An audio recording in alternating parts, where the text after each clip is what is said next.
Kemba Walker struggled again in game one between the Celtics and the Miami Heat. I'm Sierra Goodwill here with Josue, Pavon, Jimmy Toscano, and Bobby Manning. He finished with 19 points, but a very inefficient 6 of 19 from the floor. He was a -4 rating.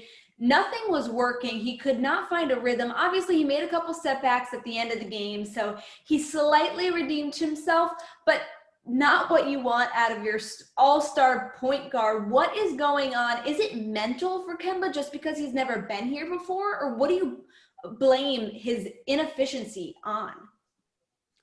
I give a huge amount of credit to Bam Adebayo because that guy defends the pick and roll unlike anybody else in the league for centers. And we've come so far from that Philadelphia series where Joel Embiid's basically sitting under the basket letting Kemba shoot to just this massive force being in Kemba's face around the screens. And going back last 4 games of the Toronto series and into this game one, Kemba's shooting 15% from 3. He's just not getting those looks around the screen, so he's got to go in between. He's already not a finisher. He's made 1 3-pointer in every game in the last 5 games, just 1.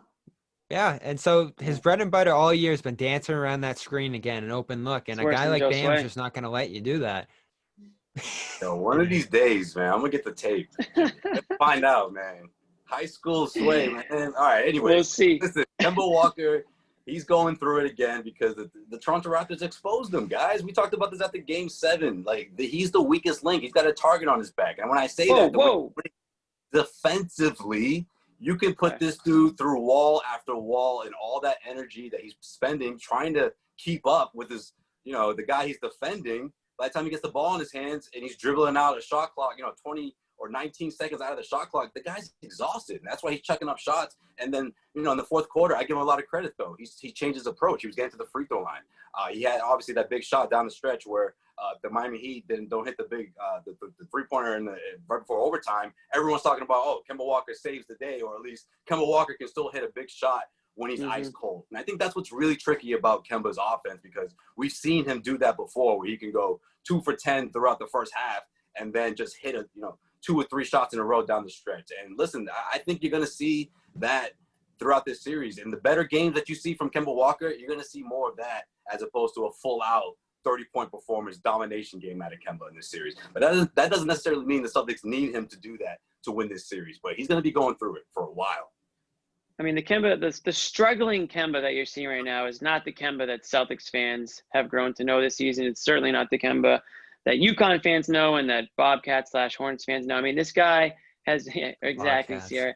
I mean, this guy has made a name for himself for a reason, and he's an NBA star that's going through a bit of a slump right now. And I think he is working extremely hard on defense, and then maybe that's tiring him out a little bit on offense, and maybe he is thinking a little bit too much out there because he's starting to feel like, like the pressure's really on now, like this is it, the Eastern Conference Finals. But is he up to the task? In my opinion, absolutely. I mean, this is a guy the Celtics brought in to complement the players that they had on this team.